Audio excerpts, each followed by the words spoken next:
There's a lot of talk right now on the left and on what you call the resistance, and there's an argument there that a lot of people are saying she should have retired under Obama, knowing she had cancer since 1999. There was a video that came out recently that she had hoped to retire in 2016. She had hoped that she was going to retire and and have the first female president nominate her successor. But that didn't turn out to be that wasn't the deck of cards she got dealt. She wanted to wait until to retire. I'm wondering, what you think about that situation. Yeah, well, it's one of the things that I really wanted to talk about is that we should be in a period of mourning. But just like Ruth Bader Ginsburg, we are very preoccupied with what is going to happen with her seat. She didn't want to pass before we could replace Trump, hopefully. But these are all calculations that we don't know for certain that will happen. So, one of the things that we are pretty worried about is how much power these 9 seats actually yield. 9 unelected seats, that we don't really have much say. And it's one of the things that we obviously cannot force anybody to retire, but if it's something that is coming to the point where we're taking it almost day by day, where we're wondering if this person is going to make it to the next surgery that they may have, I think that we should be talking about early retirement.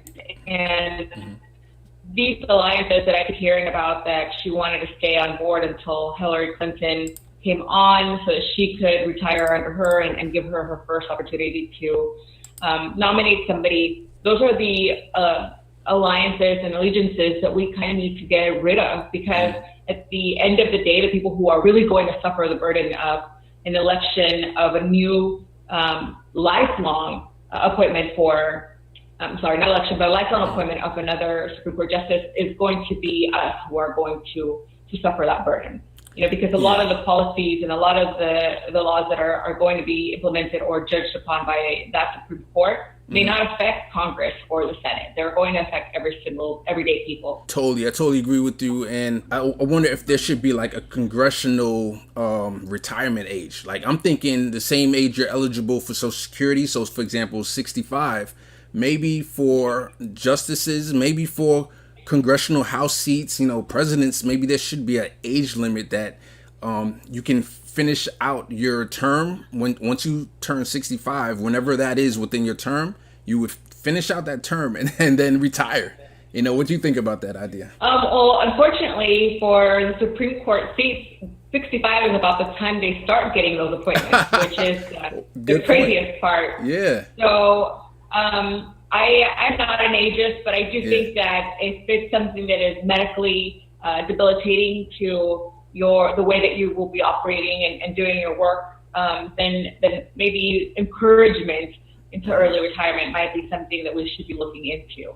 I also don't want it to be something that should be taken advantage of. So if a person is able to continue doing their work, I don't want the Republicans to come in and just say, like, hey, you're completely cognitive failure is just not going to be something that we can trust and move to basically unseat you. Yeah. So it's about trading carefully in that area for sure. What do you think the Democrats should do to put pressure on the Republicans? I know that Mitch McConnell has no morals, so he's not going to be convinced.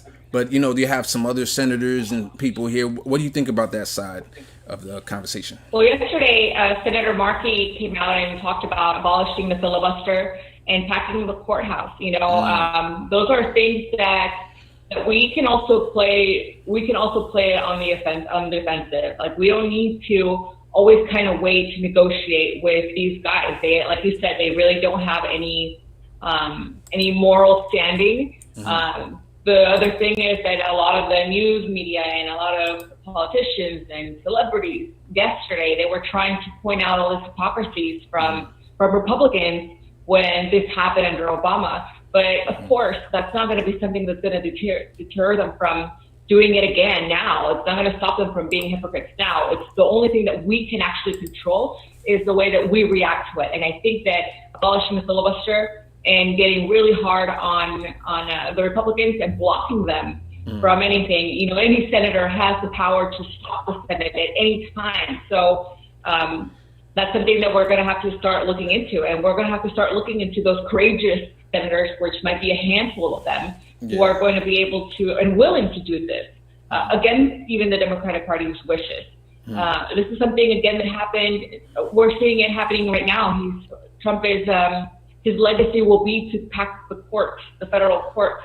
And Democrats are the ones who are also voting on these people. Yeah. So we have a very small few who are still holding back and really fighting for progressives. And that includes Senator Markey and even Senator Warren, who were one of the, I think, 2 of the 5 that voted against some of these appointments, lifelong appointments from Trump. So we do have a weak Senate. We need to get behind the few who are going to make that move and do anything to abolish filibuster and go to the extremes. And if we need to pack the courts, then that's what we'll have to do. I totally agree. When I first saw that tweet from Senator Markey, I said, wow, we got a Democrat that's might actually be fighting and putting pressure on the Republicans. Now, I did that recently on the Political Junkies. We had a segment where we talked about, and I got this idea from Tom Hartman, about impeaching Clarence Thomas.